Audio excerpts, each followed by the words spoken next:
ফিরে এলাম আবারও আলোচনায়। সপ্তম দফার ভোটের দিকে নজর রয়েছে, গোটা দেশের কি পরিস্থিতি আমরা দেখাচ্ছি এবং তার সঙ্গে সবথেকে গুরুত্বপূর্ণ হচ্ছে পশ্চিমবঙ্গ। সকাল থেকে বিক্ষিপ্ত ঘটনার অভিযোগ রয়েছে, তার সঙ্গে ইভিএম বিকল, রিগিং থেকে শুরু করে ভোটকে কেন্দ্র করে বিক্ষিপ্ত ঘটনা, এজেন্ট ঢুকতে না দেওয়ার মতন ঘটনা উঠে আসছে। সেই সমস্ত বিষয় নিয়ে থাকবে আজকে আমাদের আলোচনা। এই মুহূর্তে নতুন অতিথি রয়েছেন আমার সঙ্গে স্টুডিওতে। পরিচয় করাবো প্রথমেই বাম নেতৃত্ব মৃন্ময় চক্রবর্তী রয়েছেন। মৃন্ময় বাবু স্বাগত। অন্যদিকে রয়েছেন আইনজীবী অরিন্দম রায়। অরিন্দম বাবু স্বাগত জানাচ্ছি। সপ্তম দফার ভোট, তবে আজকে ভোটের খবরের থেকেও আরো একটি দিকে আমরা নজর রাখবো। প্রথমেই যে নিয়ে আলোচনা শুরু করব তা হচ্ছে গ্যাসের দাম। বাণিজ্যিক গ্যাস বা কমার্শিয়াল সিলিন্ডারের দাম কমেছে। সপ্তম দফার দিনে দাম কমলো 69.50 টাকা গ্যাসের দাম। দিল্লির সিদ্ধান্তে খুশি রাজ্যের হোটেল এবং রেস্তোরাঁর ব্যবসায়ীরা। দিল্লির সিদ্ধান্তে শুধু রাজ্য নয়, বেশ কিছু ক্ষেত্রে দেশের রেস্তোরাঁ মালিকরা খুশি। যে খবর উঠে আসছে, বাণিজ্যিক গ্যাসের দাম কমলেও কেন কমছে না গৃহস্থের দাম, সেই প্রশ্ন উঠে এসেছে। এবার সাধারণ নাগরিক, দেশবাসী থেকে শুরু করে গৃহস্থ পরিবার থেকে, যে কেন গৃহস্থের গ্যাস সিলিন্ডারের দাম কমছে না বা কবে কমলেও। আমি এই নিয়ে ঢুকে যাবো প্রথমে আলোচনায়, তারপরে আসবো ভোট নিয়ে। বাম নেতৃত্বে রয়েছেন আমার সঙ্গে মৃন্ময় বাবু। মৃন্ময় বাবু, আজকে সকালে সপ্তম দফার দিনেই দেখছি গ্যাসের দাম কমলো, তাও আবার বাণিজ্যিক সিলিন্ডারের। অন্যদিকে গৃহস্থের গ্যাসের দাম বাড়ছে, তত্তরিয়ে বাড়ছে। কবে কমবে, কি বলবেন এই দাম কমা ঘিরে? না মানে টোটাল এখন বাণিজ্যিক গ্যাসের দামটা কত? আজকের দিনে দাঁড়িয়ে দাম কমে হলো 69.50 টাকা। একটা সিলিন্ডারের দাম কত? 1800, 1400 টাকা। মানে বাণিজ্যিক গ্যাসের দাম, বাণিজ্যিক গ্যাসের দাম কত টাকা আছে এখন আজকের দিনে? মানে দাম কমানোর আগ পর্যন্ত কত আছে আমি ঠিক সেটা জানি না। যাই হোক, যদি দামটা কমানো হয় তাহলে দামটা তো আজকে কমানোর কি ব্যাপার আছে? এটা সাধারণভাবে ব্যবসায়ী এবং ভোটার যারা আছেন তাদের উপর একটা প্রভাব বিস্তার করার জন্য এই ধরনের কাজ। কিন্তু ব্যবসায়ী মহল ছাড়াও একটা ডোমেস্টিক যে সার্কেলটা আছে, ডোমেস্টিক যে ভোক্তারা আছেন, তাদের গ্যাসের ক্ষেত্রে তো ভর্তুকি নেই, তাদেরকে গ্যাসের দাম কমানো হলো না। আজকে ইলেকশনের দিনেই কেন, লাস্ট ফেজ ইলেকশনের দিনেই কেন এটা কমানো হলো? তো সেই সব নিয়ে তো ধরুন মনে হয় না যে আজকে ইলেকশনের যে দিনে যে গ্যাসের দামটা কমানো তারা মানে 70 টাকার মতন, সেটা এই ইলেকশন। আচ্ছা, আমি একটু তার মধ্যে ইনফরমেশনটা দিয়ে রাখি, যেটা জানতে চাইছিলেন। বাণিজ্যিক গ্যাসের দাম 1676 টাকা করা হলো দাম কমিয়ে। তার মানে 1600 টাকার উপর এখনো আছে, এখনো 1600 টাকার মধ্যে আছে। 76 টাকা তো 70 টাকা বাদ দিলে 1600 টাকার উপরেই আছে। তো সেই ক্ষেত্রে বলছি যে এইবারে আজকে সকালে এই ঘোষণার মধ্য দিয়ে ভোটারদের উপরে যে বিশাল একটা প্রভাব পড়বে ব্যাপারটা এরকম না। তারপরেও এটা একটা ইলেকশনের ক্ষেত্রে আজকের দিনেই আপনার যে ঘোষণাটা, সেটা মনে হয় না ঠিক হলো বলে আর কি। আর ইলেকশনের মধ্যে যে বিশাল যে সার্কেলটা আছে, কিন্তু আমরা যদি 3 মাস ধরে দেখি বাণিজ্যিক গ্যাসের দাম কিন্তু কমেছে ক্রমাগত। কমতেই পারে, এটা এমন বেশি, আপনি দেখুন ইলেকশনের ক্ষেত্রেও এটা এমন বেশি গুরুত্বপূর্ণ না। কারণ একটা বাণিজ্যিক গ্যাসের দাম কমা বা অমুক কমার মধ্যে না, টোটাল যে গভর্নমেন্ট সম্পর্কে 10 বছরের গভর্নমেন্টের শাসন সম্পর্কে মানুষের বিতৃষ্ণা, মানুষের একটা ইনকামবেন্সি পজিশন আছে। এই যত সামান্য গ্যাসের দাম কমানোর মধ্য দিয়ে এই ইনকামবেন্সিটা নিউট্রাল হওয়ার ব্যাপার নাই। এটা মানে সরকারের পক্ষে যাওয়ার প্রশ্ন নয়। টোটালি একটা 10 বছরের একটা অপদার্থ একটা সরকার, যে সরকারটা মানুষের সার্ভিস দিতে পারেনি, মানুষের মৌলিক সেবা দিতে পারেনি, সেই সরকারটা ন্যূনতম 70 টাকা কনসেশনের মধ্যে দিয়ে এই সরকারের বেশি কিছু হেলদোল হবে বলে মনে হয় না। মানুষের যে গ্রিভেন্স, এই গ্রিভেন্সটা এবারের ভোটের মধ্যে দিয়ে সবচেয়ে বেশি। আজকে এই অর্থে যে 57টা যে কনস্টিটুয়েন্সি আছে, সেই 57টা কনস্টিটুয়েন্সির মধ্যে বেশিরভাগটাই বিজেপি নিজেদের দখলে যদি না আনতে পারে, তাহলে বিজেপির পক্ষে মানে পাওয়ারে আসাটাও একটা কঠিন ব্যাপার। কারণ এবারের ইলেকশনটা হচ্ছে মানে লাস্ট বল পর্যন্ত আপনাকে খেলতে হবে। ক্রিকেটের যেমন লাস্ট বল পর্যন্ত জয়টা নির্ভর করে, ঠিক সেরকম ভাবে আজকেও এটা লাস্ট বল। সেই লাস্ট বল পর্যন্ত তাদেরকে ভালো খেলতে হবে। যদি না খেলতে পারে, আর অলরেডি এটা তাদের হাত থেকে ম্যাচটা চলে গেছে, আর এখন সেই কাজটা যদি তারা করতে পারেন তাহলে দেখা যাবে। তো মনে হয় না যে পিপলস এই 70 টাকা কনসেশনে তাদের পক্ষে মানে ব্যাটিংটা চলে আসবে, সেটা মনে হয় না আর কি। অরিন্দম বাবু, অপদার্থের সরকার, বল এখন কোর্টের বাইরে বেরিয়ে গেছে, একেবারে কোর্ট আনকোর্ট। মৃন্ময় বাবুর বক্তব্যের সঙ্গে কি বলবেন? দেখুন, শীর্ষ প্রাথমিকতার মধ্যে যে বিষয়গুলো মানে এই সরকারের স্থান পেয়েছে, সেটা হচ্ছে গরিব কল্যাণ এবং বিরাসত এবং বিকাশ। এই বিষয়গুলো মাথায় রেখে সার্বভৌমত্ব দেশের সুরক্ষা, তো এই যে বিষয়গুলো যেগুলো শীর্ষ স্থান পেয়েছে প্রাথমিকভাবে, এবং এটা মূল কারণ হিসেবেও মানে এই সরকার করছিল বিগত বছরগুলো ধরে। এখন সমস্যা হচ্ছে যদি দাম বাড়ে তাতেও আন্দোলন, কিংবা কটূক্তি, দাম কমলেও তাতেও কটূক্তি। তাহলে এখন যারা এই নিয়ে আলোচনা সমালোচনার মধ্যে থাকবেই, তাতেই মানে অনেক কিছু উন্নয়ন হয়। সমালোচনা একটা বিষয়, যে এখানে মানে আপনার গণতন্ত্রে যেটা যদি যত সমালোচনা করা হবে তত তার সরকারের ওইদিকে নজর আসবে এবং তার আপনার কি বলে রেকটিফাই হবে, সেটাকে উন্নয়ন হবে, তো সেটা স্বাভাবিক। কিন্তু দাম কমলে এটা অপদার্থতা কিংবা ধরুন এটার, এবং আপনি বলছিলেন যে ক্রমান্বয়ে সেটা কমেছে, তাহলে যদি কমে থাকে এই পরিষেবাটা যদি কোনো সরকার দিতে পারে, তাহলে তো সেটা অবশ্যই জনগণ এবং দেশের ক্ষেত্রেই কাজ হচ্ছে। হ্যাঁ, এবং সেই লাভটা জনকল্যাণমুখী হচ্ছে, গরিব কল্যাণের জন্য হচ্ছে।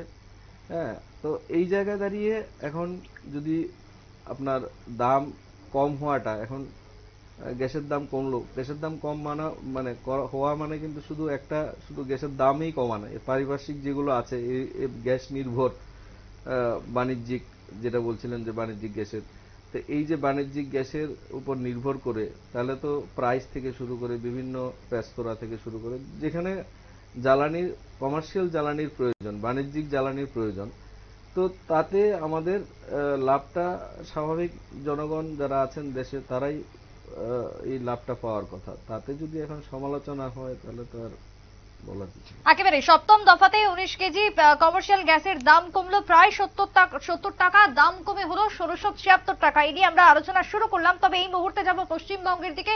সপ্তম দফার ভোট চলছে, তারই মধ্যে ইভিএম পুকুরের জলে ছুঁড়ে ফেলে দেওয়ার মতন অভিযোগ উঠে আসছে। ভাবতে পারছেন, ভোট চলছে আর এই ভোট চলাকালীন সময়ে এক প্রকার পশ্চিমবঙ্গের যে ছবি আমরা দেখছি, কুলতলি বিধানসভার ছবি দেখাচ্ছি, মেরিগঞ্জের খবর এই মুহূর্তে উঠে আসছে। ইভিএম দেখুন, আরো একবার এক্সক্লুসিভ সেই ছবি, পুকুরের জলের মধ্যে টেনে হিঁচড়ে ফেলে দেওয়া হলো ইভিএম।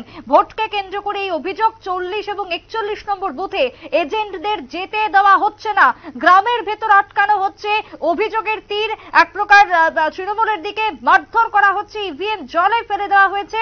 অশোক কান্ডারি বিজেপি প্রার্থী, তিনি এই কেন্দ্রের লোকসভা কেন্দ্রের প্রার্থী রয়েছেন। কি অভিযোগ উঠে আসছে কুলতলি থেকে, কুলতলি বিধানসভার মেরিগঞ্জ থেকে কি বক্তব্য উঠে এসেছে? ইভিএম জলের মধ্যে টেনে হিঁচড়ে ফেলে দেওয়ার ছবি দেখাচ্ছি, শুনবো বক্তব্য।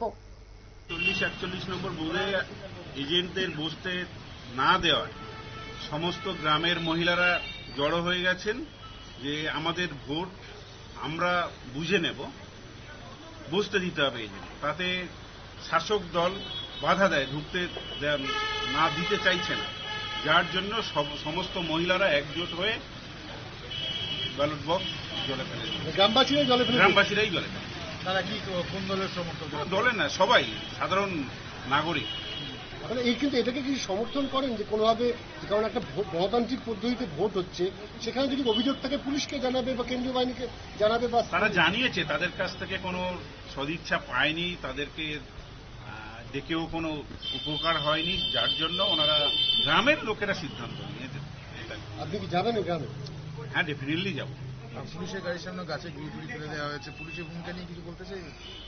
সে তো আছে, কালকে রাত ভোর কোনো, এখনো পর্যন্ত আমি কিউআরটি নাম্বারই ফোন করে পাচ্ছি না। সাধারণ এর মানুষজন কোথায় পাবে? আপনি প্রার্থীও পাচ্ছেন? আমি প্রার্থী হয়েও কিউআরটির নাম্বার পাচ্ছি না। আরোর কাছে ফোন করেছি, বলছে আমার কাছে নেই।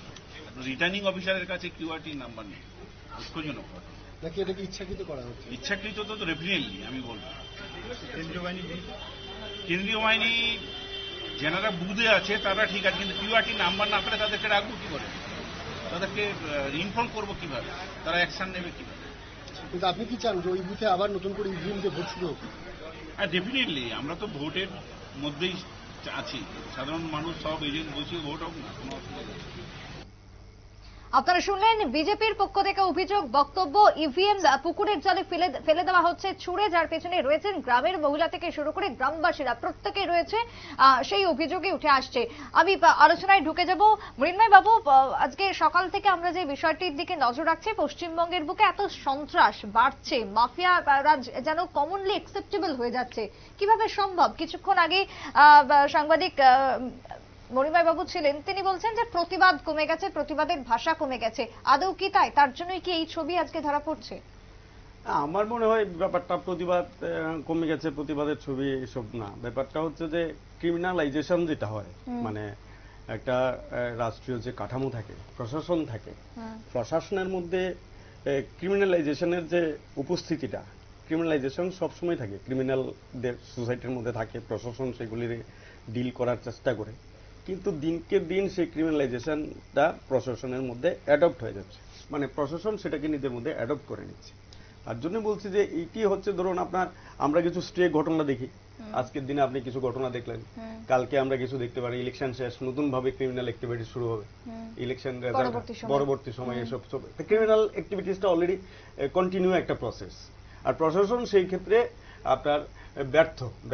তাহলে এই যে বলা হচ্ছে ওভারঅল যদি আমরা বলি পরিস্থিতি নিয়ে, যে আপনার সিকিউরিটি, ইনফ্রাস্ট্রাকচার, লজিস্টিক সবকিছু স্মুথ বলছে, কিন্তু দাবি করছে, বাস্তবে তাহলে কই? না, একটা এক্সাম্পল দেখে, ধরুন আপনি এই কনস্টিটিউয়েন্সির মধ্যে যে কোনো একটা, নাম ধরে বলছি না, যে কোনো এক্সাম্পল হিসেবে, যে কোনো একটা কনস্টিটিউয়েন্সি, তার মধ্যে আপনি দেখবেন যে কিছু এলাকা আছে যেখানে ক্রিমিনালরা ড্যান হিসেবে পরিচিত থাকে, একদম গড় হিসেবে থাকে। সেই ক্ষেত্রে কিন্তু ইলেকশনটা ডিক্লেয়ার করার সাথে সাথেই রুলিং পার্টি এটা করে না, কিন্তু অপোজিশন যারা থাকে তারা এই ক্রিমিনালদের একটা লিস্ট দিয়ে, মানে যে সেক্টরে যে থাকে, পুলিশের সর্বোচ্চ যে পদে থাকেন ওনাকে দেওয়া হয়, ইলেকশনের যিনি পুলিশের দায়িত্বে থাকেন, সিকিউরিটির দায়িত্বে থাকেন, ওনাকে দেওয়া হয়।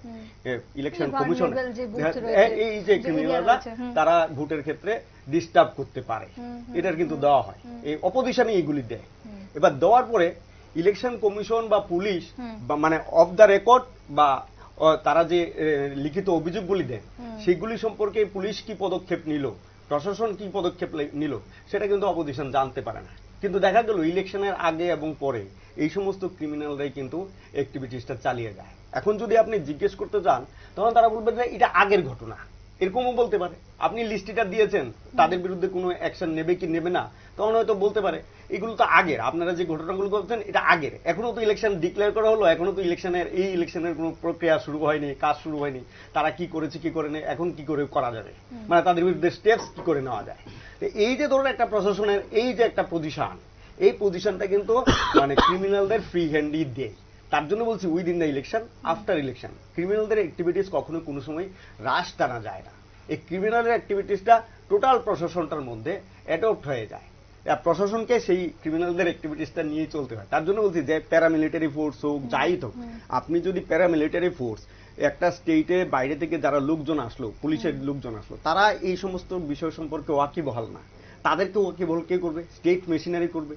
এই ইলেকশনের ক্ষেত্রে যারা যুক্ত আছেন স্টেটের ক্ষেত্রে, ইলেকশন কমিশনের লোকজন, সিকিউরিটির যিনি মানে ইনচার্জ আছেন উনি এসব করবেন, তাদেরকে তো মুভ করাতে হবে। আপনি তাদেরকে বলেন যান যান যান, এটা তো হয় না। তাদেরকে ঠিক সেই ক্ষেত্রে অ্যাকশন করানোর জন্য যে গাইড করা দরকার, সেটা ওই ইলেকশন কমিশনের অধীনে যে যারা কাজ করেন, স্টেট মেশিনারিকে নিয়ে, স্টেটের যারা আছেন তাদেরকে নিয়ে, সেটা যদি ফেল করে তো ওই সেন্ট্রাল পুলিশ ফোর্স কি করবে? সেন্ট্রাল পুলিশ ফোর্স কিছু করার নেই। তার জন্য বলছি ক্রিমিনাল অ্যাক্টিভিটিসটা এটা শুধুমাত্র আজকে এই মুহূর্তে এই ইলেকশনের ক্ষেত্রে প্রযোজ্য বিষয়টা না, এটা টোটাল একটা হ্যাঁ প্রত্যেকটা দফাতেই, হ্যাঁ প্রত্যেকটা দফাতেই। আমি যতক্ষণ এই আজকে 7 দফার মধ্যে সম্ভবত আমি 6 দফাতে এখানে উপস্থিত ছিলাম, 6 দফার মধ্যে কোনোদিন এটা শোনা যায়নি যে এই ধরনের অ্যাক্টিভিটিস হয়। তার জন্য কিন্তু তার এটা বলা হচ্ছে, মিডিয়া তুলছে, পলিটিক্যাল পার্টিগুলি তুলছে, তারপরেও তো ইলেকশন কমিশন ওই সময় কোন ধরনের পদক্ষেপ আমাদের ক্ষেত্রে স্যাটিসফাইড ওয়েতে যে আমরা খুশি এই ধরনের ইলেকশনের কমিশনের পদক্ষেপের ক্ষেত্রে, সেটা আমরা দেখি না। তার জন্য বলছি এটা নিয়ে ধরুন আমরা চর্চা করতেই পারি, আমরা আলোচনা করতেই পারি, কিন্তু এটা টোটাল একটা ইলেকশন কমিশন যেহেতু ওনার দায়িত্বে আছেন, হ্যাঁ, যতক্ষণ পর্যন্ত উনি পুরা লিস্ট মানে গভর্নমেন্ট অফ ইন্ডিয়ার কাছে না দেন ততক্ষণ পর্যন্ত ওনার দায়িত্বই আছে। হ্যাঁ, এটা ওনার দায়িত্ব, উনি সেই দায়িত্ব পালন করার ক্ষেত্রে তো স্বাভাবিক কারণে ওনার চুপ হয়েছে, ব্যর্থ, মানে সেই অর্থের একটা সমস্যা উনি ফেস করেছেন, এটা তো নির্দ্বিধায় বলাই যায়। আমি আসবো আলোচনায়, তার আগে আবারও দেখাবো ছবি কলকাতার দিকে। দক্ষিণ কলকাতার ছবি এবার রাখবো আপনাদের সামনে। দক্ষিণ কলকাতার লোকসভা কেন্দ্রের 264 এবং 265 নম্বর বুথ, যেখানে এক প্রকার এই জায়গাতে বাধা সৃষ্টির অভিযোগ, গাড়ি ভাঙচুরের অভিযোগ। দেখাচ্ছি এক্সক্লুসিভ সেই ছবি।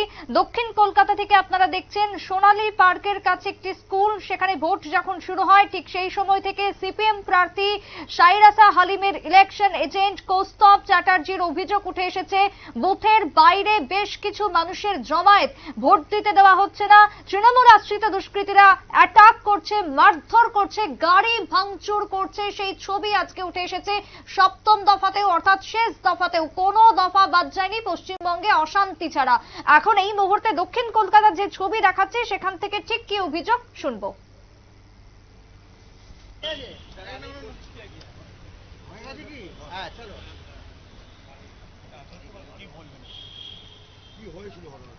দুশো 64 নম্বর 265 নম্বর বুথে আমরা উপস্থিত হয়েছিলাম। সেখানে সকাল থেকে ভোটারদের ধমকানো চমকানো হচ্ছিল, সেখানে আমি উপস্থিত হই। বুথে ভোট হচ্ছে দেখি।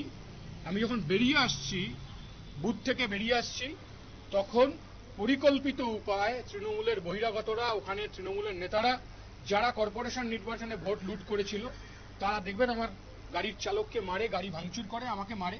সবচেয়ে পজিটিভ যেটা, সাধারণ মানুষ এসে, ভোটের লাইন থেকে সাধারণ মানুষ এসে আমাকে রেস্কিউ করেছে। নির্বাচন কমিশনকে জানিয়েছি সকাল থেকে। এই সেন্সিটিভ বুথ হিসেবে আমরা নামও দিয়েছি অনেক আগে থেকে। আপনি দেখতেই পাচ্ছেন অবস্থা, গাড়ির কি অবস্থা করেছে। সেন্ট্রাল ফোর্সের সামনে ঘটনা ঘটেছে, সেন্ট্রাল ফোর্স কোনো ভূমিকা নেই। সেন্ট্রাল ফোর্সের সামনে এই ঘটনা ঘটেছে। সেন্ট্রাল ফোর্স বুথে আগলাতে ব্যস্ত, বাইরে তারা ভূমিকা নেয়নি। শর্ষুনা থানার পুলিশও ছিল, তারাও কোনো ভূমিকা নেই। কোনো চিন্তার কারণ নেই, মানুষ ভোট দিতে পারবে, মানুষ ভোট দিচ্ছে। এই অবস্থা হলেও শেষ রক্তবিন্দু দিয়েও আমরা বুথে থাকবো। আজকে আমরা ঘুরবো, দেখবো। করেছে পরিকল্পিত উপায় তো করেছে, এটা পরিকল্পনা করে করেছে। আসলে এরা তো যারা জেলে আছে 50 কোটি টাকা নিয়ে ধরা পড়েছে জেলে আছে, তারা এজেন্ট, তো তারা এজেন্ট। এসব করে আটকাতে পারবে না, বেহালা পশ্চিমে এসব করে আটকাতে পারবে না। দক্ষিণ কলকাতায় সারা দিকে আটকাতে পারবে। ভূমিকা নেই তো, দেখুন না, আপনি দেখুন না, কেন্দ্রীয় বাহিনীর সামনে ভেঙেছে, কেন্দ্রীয় বাহিনীর সামনে মেরেছে, আপনি দেখুন না অবস্থা, দেখুন।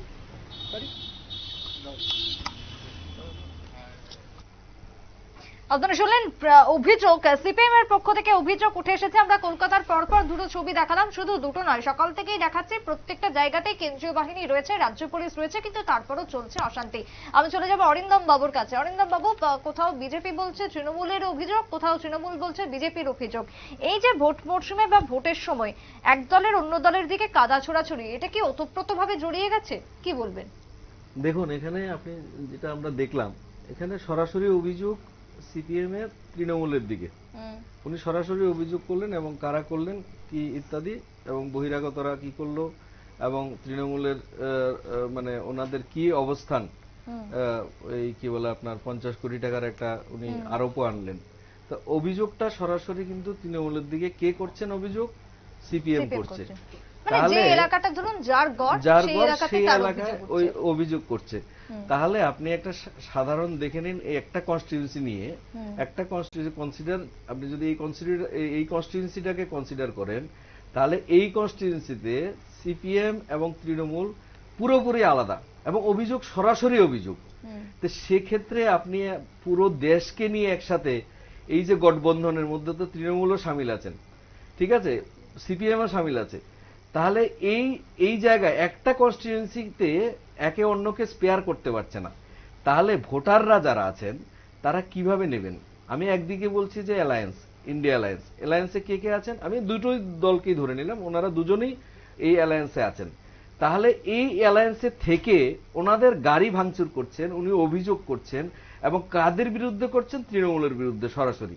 তাহলে এই ক্ষেত্রে আপনি দেখে নিন যে এই যে একটা বাতাবরণ, যে অ্যালায়েন্সের মধ্যে যে একটা ফাটল, এবং সরাসরি সেটা একটা মিডিয়ার সামনে এবং আপনার কি বলে জনসমক্ষে এসছে, এবং অভিযোগটা সরাসরি অভিযোগ। তাহলে এই জায়গায় দাঁড়িয়ে আপনি এই মানে যারা ভোটাররা যে ভেবে, আপনি যেটা বলছিলেন উনি যে মানে লাস্ট ইয়েতে পর্যায়ে এসে গেছে, আর কোনো বল এখন আর নেই। তো এই জায়গায় কিন্তু আমি মানে এই চিত্রটা দেখার পর, এটা একটা কনস্টিটিউয়েন্সি, বিভিন্ন কনস্টিটিউয়েন্সিতে এরকম উঠে আসছে বিষয়গুলো আমরা দেখছি। তো এই পরিস্থিতিতে আপনার এই গঠবন্ধনটাকে মানুষ কিভাবে নেবে, ভোটদাতারা মত মানে ভোট যারা দিচ্ছেন ওনারা কিভাবে নেবেন, সেটা কিন্তু একটা বড় প্রশ্ন। আমি উত্তর নেব। আর বিষয় হচ্ছে যে ইন্ডিয়া জোট, ক্রিমিনাল যারা, ক্রিমিনালদের মানে স্থান কিন্তু ক্রিমিনালের জায়গায় রাখা উচিত। কারণ ওদেরকে যদি আপনি ক্রিমিনালদেরকে আপনি ইয়ে করতে দিন, শাসক যে দলই থাকুক না কেন, ক্রিমিনালকে যদি মানে আপনার প্রশ্রয় আশ্রয় বেশি দেওয়া হয়, তাহলে কিন্তু এরকম ঘটনা, এবং আমরা খুব মানে স্বাভাবিকভাবে পশ্চিমবঙ্গে প্রত্যেকটা ভোটের সময় এই বিষয়গুলো উঠে আসছে। উত্তর নেব। ইন্ডিয়া জোট কিভাবে ট্যাকেল করবে এনডিএ-কে? এটা তো মানে আমার মনে হয় অনেকবারই বলেছি যে ইন্ডিয়া জোটটা হচ্ছে ধরুন একটা সেন্ট্রালাইজড একটা শক্তির বিরুদ্ধে 10 বছরের যে শক্তিটা কেন্দ্রের শাসনে আছে তার শাসনটাকে শেষ করার জন্য তারা একটা ইলেকশনে একটা ইউনাইটেড হয়েছে। এখন ধরুন কোনো রাজ্যে নির্দিষ্ট অবস্থার পরিপ্রেক্ষিতে সেই জায়গাতে আপাতত দৃষ্টিতে মনে হতে পারে যে ইন্ডিয়া জোট এখানে ক্লিনস করেনি, কাজ করেনি, মানে ইউনাইটেড হয়নি। তো সেটা হতে পারে, কিন্তু এটা ভাবার কোনো কারণ নেই, কারণ প্রত্যেকটা স্টেটে আপনি দেখবেন, প্রত্যেকটা স্টেটের ক্ষেত্রে আপনি দেখুন, যেমন ধরুন আপনি আজকে ওয়েস্ট বেঙ্গলের কথা আমরা বলছি, পাঞ্জাবের কথা বলছি যে ইন্ডিয়া জোট হয়নি। তো সেম তো ধরুন অন্ধ্রপ্রদেশ আছে, আপনার উড়িষ্যা আছে। তো অন্ধ্রপ্রদেশে ধরুন জগনমোহন রেড্ডি আছেন, যিনি গত 10 বছর যাবৎ এনডিএ যে জোটটা আছে যে কোনো সময় ক্রাইসিসে তারা তার পক্ষে দাঁড়িয়েছে, যে কোনো সময় যখনই বলা হয়েছে তখনই সে আগ বাড়িয়ে তারা সমর্থন করেছে। ইভেন বিজেডি মানে নবীন পট্টনায়কের যে বিজু জনতা দল, তারা পর্যন্ত তাদের কোনো প্রয়োজন নেই, তাদের সাপোর্টেরও কোনো প্রয়োজন নেই, তারা দুনো পার্টি কিন্তু আগ বাড়িয়েই আপনার বিজেপিকে সাপোর্ট করেছে, এনডিএ জোটকে সাপোর্ট করছে। তো এইবার ইলেকশনে কি তারা একে অপরের বিরুদ্ধে লড়ছে না? একে অপরের বিরুদ্ধেই তো লড়ছে। আবার ইলেকশনটা শেষ হলে, রেজাল্টটা বের হলে পরে, পার্লামেন্ট ইলেকশনের 4 তারিখে রেজাল্ট পড়ে, তারা কিন্তু মোদির পক্ষে দাঁড়াবে, মানে সেন্ট্রাল গভর্নমেন্টের পক্ষে, বিজেপির এনডিএর পক্ষে দাঁড়াবে। তা আপনি দেখুন, আপনি তো আপনারা সাংবাদিক মানুষ, ইলেকশন কভার করেছেন, তো দেখুন আপনার তেলেঙ্গানাতে, আরে অন্ধ্রপ্রদেশের প্রাইম মিনিস্টার জগনমোহনকে কি বলেছে, আপনি দেখুন নবীন পট্টনায়ককে কি বলেছে, কি না বলেছেন, মানে যা ব্যবহার করেছেন শব্দ, এটা হলে তো তাদের সাথে তাদের সমর্থন নেওয়ার প্রশ্নই উঠে না, সমস্ত সমর্থন না, কিন্তু তারাই সমর্থনটা করে। তার জন্য বলছি জোটটা হচ্ছে এটা প্র্যাগমেটিক। আপনার কাছে মনে হতে পারে যে এই সময়ে এই মুহূর্তে এই ঘটনাটা ঠিক না, তার জন্য আপনার কাছে মনে হতে পারে পিপলস কিভাবে রিয়েকশন দিবে। তো মানুষ যে উড়িষ্যাতে এবং অন্ধ্রপ্রদেশে দুই পার্টিকে 4টা, মানে বিজেপি কমন আর বিজু জনতা দল এবং ওয়াইএস জগন রেড্ডির যে কংগ্রেস, এই 3টা পার্টিকে মানুষ ভোট দিয়েছে। তারা তো ভোট দিয়েছে বিজেপি বিরোধী ভোটদান থেকে, তাদেরকে ভোট দিয়েছে, বিজেডিকেও দিয়েছে, জগনকেও দিয়েছে। তো তারা কি এটা আশা করে দিয়েছে যে রাজ্যের পার্সপেক্টিভ থেকে আলাদা আলাদা হয়, আপনারা একসঙ্গে আবার একসঙ্গে, এটা হয়েই যাচ্ছে। এবার হচ্ছে যে এটা আপনার কাছে দেখা যাচ্ছে, যেহেতু এখানে আমরা ওয়েস্ট বেঙ্গলটাই বেশি দেখছি, ওয়েস্ট বেঙ্গলে আমাদের কাছে এখানে ফোকাসটা বেশি থাকে, যেহেতু আমরা স্থানীয় চ্যানেলের মধ্যে আছি, ওয়েস্ট বেঙ্গলের ফোকাসটাই থাকে ন্যাচারাল, স্বাভাবিকভাবে। কিন্তু অন্য জায়গার ফোকাসটা আমাদের কাছে থাকে না। তা আমরা এটা একটা হাল্লাচিল্লা মাচিয়ে দিই যে তারা কিভাবে, মানুষ কিভাবে রিয়েকশন, মানুষ তো ওখানে রিয়েকশন দিয়েই দিয়েছি। ও দুটো জায়গা দেখুন না, তাতে তো আছেই, আমি তো দেখিয়ে দিলাম যেগুলো আছে। এটা তো অস্বীকার করার ব্যাপার নাই যে গত 10 বছরে তারা এনডিএ জোটের পক্ষে দাঁড়ায়নি, যে কোনো সময়। ইভেন দিল্লির যে গভর্নমেন্ট সম্পর্কে লেফটেন্যান্ট জেনারেল, মানে লেফটেন্যান্ট যে মুখ্য যে প্রশাসক আছেন, উনি যে অর্ডিন্যান্স জারি করেছেন, সেই ক্ষেত্রেও যখন এবং বিজেপি কিন্তু এনডিএ এই লেফটেন্যান্ট মানে মুখ্য প্রশাসকের পক্ষে মত দিয়েছে, যেটা নিয়ে সবাই প্রথম যে ইন্ডিয়া জোটটা হলো, তখন অরবিন্দ কেজরিওয়াল বলেছিলেন যে এটার বিরোধিতা কংগ্রেস কেন করছে না। এই যে অরবিন্দ কেজরিওয়ালের প্রসঙ্গে যেহেতু এলেন, তিনিও কিন্তু বলেছিলেন যে কংগ্রেসের সঙ্গে পাকাপাকি এবারও বলেছেন পাঞ্জাব ইলেকশনের সময়টা বলেছেন। এটা এগুলি বলতে হবে, যেমন আপনি ইলেকশনে আজকে এই মুহূর্তে কি কথা বললেন সেটা কিন্তু পরক্ষণে এটা স্থায়ী হয় না, কারণ আপনাকে তো এই স্টেটের ক্ষেত্রে যেটা আপনার কাছে উপযুক্ত কৌশল সেটাই আপনি নেবেন, সেটাই এই ক্ষেত্রে কাজ করে। আপনি এটা বলার অপেক্ষা রাখেন না যে আপনি এটা মনে করেন, আমরা এটা মনে করার প্রয়োজন নেই যে এটা একটা সাপে নেউলের সম্পর্ক। এটা হচ্ছে কি, মানে এন্টি ইনকামবেন্সি তৃণমূলের বিরুদ্ধে আছে। এখন এন্টি ইনকামবেন্সির কারণে যে ভোটটা তৃণমূলের দিকে যাবে না, সেই ভোটটা যাতে অপোজিশন ইন্ডিয়া জোটের অন্যদের পক্ষে দাঁড়ায়, আমি সেটাকে বলছি যে তৃণমূলের নেগেটিভ যে রুলটা, নেগেটিভ যে এফেক্টটা, সেটা যাতে বিজেপি ক্যাশ করতে না পারে, সেটা যাতে কংগ্রেস এবং সিপিএম এর দিকে আসে, তার জন্যই এই কৌশলটা তারা অবলম্বন করেছে। তাদের মধ্যে কিন্তু এই আন্ডারস্ট্যান্ডিংটাই আছে যে আমরা আলাদা আলাদা দাঁড়াচ্ছি, কি ইলেকশনের ক্ষেত্রে আমরা দেখবো যে একে অন্যের বিরুদ্ধে মানে প্রচন্ড মানে প্রহার করা হচ্ছে। বেশ, আমি এবার অরিন্দম বাবুর কাছে যাব। এই যে যে কোনো রাজ্যের ক্ষেত্রে পার্সপেক্টিভ আলাদা হলেও গোটা দেশে একসঙ্গেই লড়ছেন, তাহলে সেই জায়গায় প্রধানমন্ত্রী কিভাবে বলছেন আপকি পার 400 পার, কি বলবেন? দেখুন, এখানে যে বিষয়টা উঠে আসছে সেটা হচ্ছে, দেখুন পারস্পরিক এরকম ভোটের শুরু মুহূর্তে পারস্পরিক একটা আপনার কি বলে মানে বাক যুদ্ধ যেটাকে আমরা বলি, কেন পারস্পরিক দোষারোপ কিংবা আক্রমণ, যেটা আমরা মুখে আক্রমণ করছি, হ্যাঁ, এইগুলো রাজনেতাদের থেকে আমরা দেখি। হ্যাঁ, কিন্তু বাস্তবিকে সন্ত্রাস করা মানে একদম আপনার মাঠে নেমে সন্ত্রাস করা, এটার মধ্যে কিন্তু অনেক ফারাক আছে। আর যেটা হচ্ছে ধরুন একটা দল সমর্থন করছে কোনো একটা দেশের স্বার্থে কিংবা এটা কোনো যেটা জনকল্যাণমূলক কোনো বিলের পক্ষে এসে সমর্থন করছে, তো সেক্ষেত্রে সমর্থন করাটা ওনার অধিকার, ও করতেই পারেন। বিভিন্ন এরকম ইস্যু আছে যেগুলোর মধ্যে সরকারকে অপোজিশনরাও সমর্থন করেছেন, হ্যাঁ, তো সেক্ষেত্রে বিল পাস হয়েছে সমর্থনে। তো এগুলো জনকল্যাণমুখী কিংবা দেশের স্বার্থে যেগুলো করা হয় তাতে কোনো আমার মনে হয় না যে এখানে কোনো ভেদভাব আছে যে একটা রাজনৈতিক স্ট্যান্ড নেওয়া। হ্যাঁ, তো সে নিতেই পারে যে কোনো ক্ষেত্রে, বিভিন্ন দল তার রাজনৈতিক, যিনি এটা উনি বললেন যেটা যে জগনমোহনের কথা, যে এটা সমর্থন করেছে বিভিন্ন ইস্যুতে, তো উনি ওনার পক্ষ থেকে সমর্থন করেছেন, ওনার দল থেকে সমর্থন করেছেন, তাতে কি হলো? কিন্তু এইভাবে যেভাবে সন্ত্রাস হচ্ছে, দেখুন প্রতি জায়গায় কিন্তু একটা মানে বিক্ষোভের পরিস্থিতি তৈরি হচ্ছে এবং সন্ত্রাসের পরিস্থিতি তৈরি হচ্ছে। আজকে আপনি দেখলেন যে তৃণমূল এখানে বাংলায় এরকম, তৃণমূল সাথে সিপিএম এর, আবার আপনি কেরালায় দেখুন সেটা ওই অন্য আবার হচ্ছে যে Congress versus CPM, LDF, UDF, এইরকম সব জায়গায়। তাহলে মানে কি, তাহলে ভোটাররা কিন্তু আপনার একটু মানে যে নির্ভর করতে পারবে এরকম একটা গঠবন্ধনকে, তাতে কিন্তু একটা মানে বড় ফাটল থাকে, ঠিক আছে, একটা সমস্যা থাকে রয়েছে। আমি আসবো আবারও আলোচনায়। এই মুহূর্তে দেখাবো সন্দেশখালীর ছবি। পশ্চিমবঙ্গের একেবারে অন্যতম কেন্দ্র হয়ে দাঁড়িয়েছে এই সন্দেশখালী, কারণ সন্দেশখালী এখন দেশের মধ্যে অন্যতম চর্চার একটা স্থান হয়ে দাঁড়িয়েছে। এই সন্দেশখালী দেখাচ্ছে সেই ছবি। সকাল থেকে সন্দেশখালীতে শুরু হয়ে গেছে ভোট, লাইন দিচ্ছেন ভোটাররা। ঠিক সেই জায়গাতে দাঁড়িয়ে জীবনে আমি নিজে প্রথমবার ভোট দেব, আর সন্দেশখালীর মা বোনেরাও প্রথম ভোট দেবেন। ভোটের সকালে বেরিয়ে এমনটাই প্রতিক্রিয়া দিলেন রেখা পাত্র। রেখা পাত্রের কি বক্তব্য উঠে এসেছে সন্দেশখালী থেকে, শোনাবো।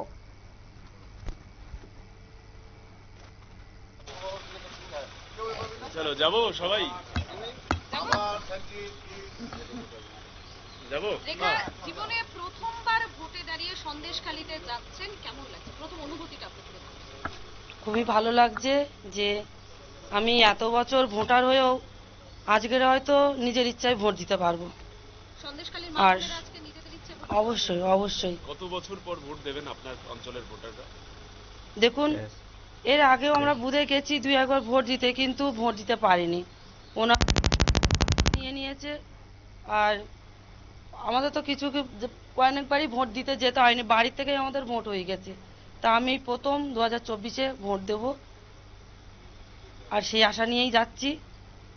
আমরা ভোট দেবো, আর সেটা আমাদের নিজেদের স্বাধীনতা মতো। কতটা কনফিডেন্ট আজকে,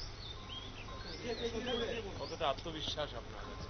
দেখুন, প্রচন্ডভাবে আনন্দিত যে আজকের নিজের ইচ্ছা মতো ভোট দিতে পারবো। আর আত্মবিশ্বাস বলছেন, আজকের এই বসিরহাটের মানুষের আশীর্বাদে আমি 100% আশাবাদী, আত্মবিশ্বাসী। রেখা, গতকাল রাত থেকে বেরমুজুরে আবারও শুরু হয়ে গিয়েছে ঝামেলা, সেখানে বিজেপি কর্মীদের ভয় দেখানোর একটা অভিযোগ উঠে আসছে। দেখুন, এটা অবাস্তবিক কিছু নয়। আপনি গেছিলেন আমার ওখানে, যে আমার বাড়িতে কিভাবে রাতের অন্ধকারে পুলিশ গিয়ে কিভাবে আমাকে মারার চেষ্টা করেছিলেন। আর এটা তো নতুন কিছু না, এটা তৃণমূলের চক্রান্ত। আশা করছি 4 তারিখের পরে ওনাদের নিশ্চয়ই পতন হবে। মহিলাদের মারধর করা হয়েছে, বিভৎস, বিভিন্ন জায়গায় ক্ষতচিহ্ন, মারধর করা হলো মহিলাদের রাতের অন্ধকারে। প্রত্যেকটা মারের জবাব সাধারণ মানুষ নেবে। আজকের মানুষ দেয়ালে পিঠ থেকে গেছিল বলে আন্দোলন বার করেছিলেন, আর এই বিজেপি পার্টির থেকে সাহায্য করেছে বলে এই বিজেপি পার্টিকে নিয়ে নানান রকমভাবে আমাদেরকে অসম্মান করার চেষ্টা, আর এই আন্দোলনকে অসম্মান করার জন্য এই তৃণমূল বাহিনীরা আজকে যেভাবে উঠে পড়ে লেগেছে, তার জন্য একটাই কথা বলবো, যে অত্যাচার করছে আর আমার মা বোনেরা যে অত্যাচার সইছে তার জবাব অবশ্যই দেবে। তার জন্য প্রস্তুতি, আপনারা সাথে থাকুন, অবশ্যই আপনারা দেখতে পাবেন। বসিরহাটের মানুষ যারা আজকে ভোট দেবেন তাদের উদ্দেশ্যে আপনি কি বলবেন? তাদের উদ্দেশ্যে একটাই কথা বলবো, তেনারা ভোট দেবেন কিন্তু কোনো শেখ শাহজাহানকে নয়, কোনো শিবু হাজরা, উত্তম সর্দারকে নয়। আমি চাইবো নিজের ইচ্ছা মতো ভোট দিক, নিজের মন যাকে চায় তাকে ভোট দিক, কিন্তু কোনো দেশদ্রোহীকে, কোনো গুন্ডা বাহিনীকে এই ভারতবর্ষে না আশ্রয় দিক, না প্রশ্রয় দিক। আমি এটাই চাইবো ওনাদের কাছে। 2024 সালের লোকসভা নির্বাচনে বাংলার রাজনীতিতে যদি বলি, অন্যতম ইস্যু এই সন্দেশখালী, যে সন্দেশখালীতে ইডির উপরে হামলা, তৃণমূল নেতা গ্রেপ্তার থেকে শুরু করে একের পর এক ঘটনা দফায় দফায় দেখে এসেছে গোটা বাংলা থেকে শুরু করে দেশের মানুষ। সপ্তম দফার ভোটেও সেই একই বিক্ষিপ্ত অশান্তি ধরা পড়েছে। তবে তারই মধ্যে বিজেপির যিনি প্রার্থী তিনি ভোট দিয়েছেন এবং মা বোনেরাও যে ভোট দেবেন সেই আশা এবং সেই দাবি তিনি রেখেছেন। আমরা আসবো আলোচনাতে, তবে সময় একটা ছোট্ট বিরতির পর ফিরে আসবো, সঙ্গে থাকুন।